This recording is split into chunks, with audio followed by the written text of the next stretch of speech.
I'm back with Susi Oddball, and we're now on part 3. She's going to tell me about being a mother and what led to it. Go ahead, Susi. Thank you, Jilliana.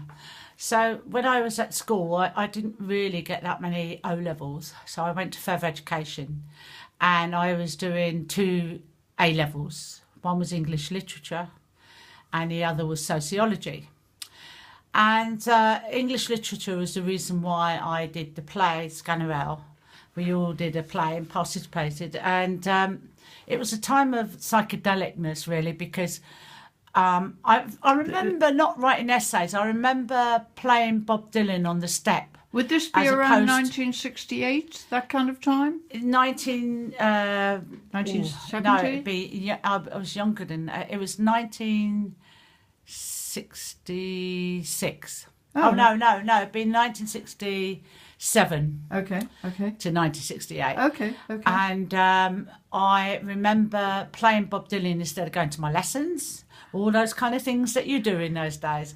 I remember going to the Roundhouse. Oh, I remember the Roundhouse. The Whiskey A Go-Go. I remember going to the Marquee. I remember all the free festivals that used to take place. And that was the time of Hair. Yeah, well, Hair was earlier than that. It was in 66. Okay. And I remember being a flower child when I was 12 years old. Gosh. Sticking flowers in people's ice creams and all sorts of things. I was in Southend at the time. That was another experience in itself. Naughty girl. My aunt worked for the BBC and she used to look after us, but she used to have to go to sleep. Yeah, and she'd be doing night shifts, so we would be on our own, really. But we were very trustworthy. Funny enough, we were very good, considering that we were on our own at 12. I think that if my mum knew that, she wouldn't have left us on our own, to be quite honest, but she wasn't really aware of that. So we hid a few things from her. So as a single parent, my mum was encouraging when it came to relationships. And I had a relationship that I thought I was going to marry the guy, and it was a guy from Yugoslavia at the time. Oh. So at 15, I went to Yugoslavia while I was still at college. And was that the first person you fell in love with? No, I fell in love when I was 15 again with a Swedish guy, only because of his looks. As you do. It was definitely looks, and I look back. But what I didn't realise is that the Yugoslavian... Oh, but you must show the photograph of what you looked like when you were 15. I will. No, now. I just want to finish this.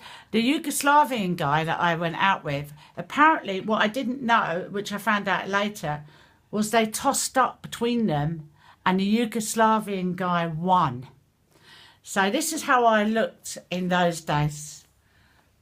And this is my mother as well. Look at that. Absolutely gorgeous. And that was in the days of mini skirts. Butter wouldn't melt in your mouth, dear. Very good. Anyway, and you were 15 when that photo was taken. Yeah.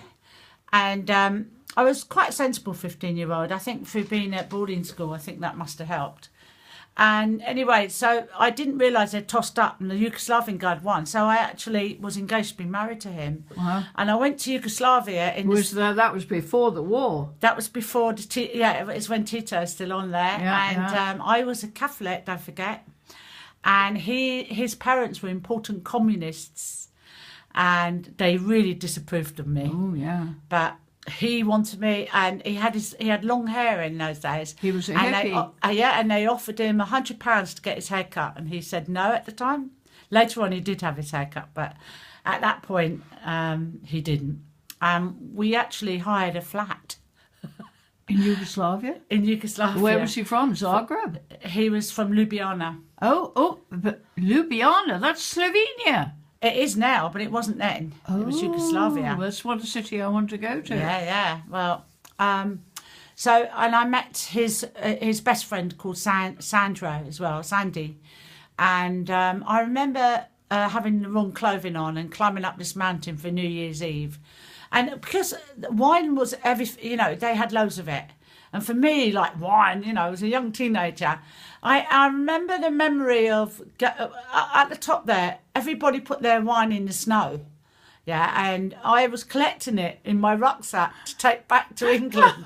because I was about to go back to England. You were a wine thief. And, well, they didn't want it. They didn't, you know. And I also saw Electric Light Orchestra, ELO there. It was an amazing band that is, well, plays a lot in England, still plays. So how long were you with the Slav? For about a year and a bit. And then what happened was when I was early 16, I met my husband. I went to Newquay for a holiday.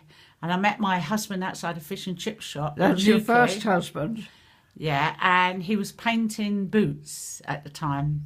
Boots, the pharmacy? No, he was painting boots, people's boots. Yeah. He was a hippie as well. Hippie, yes. And so... you had a penchant for but hippies. I went with his friend. The first day we paired up.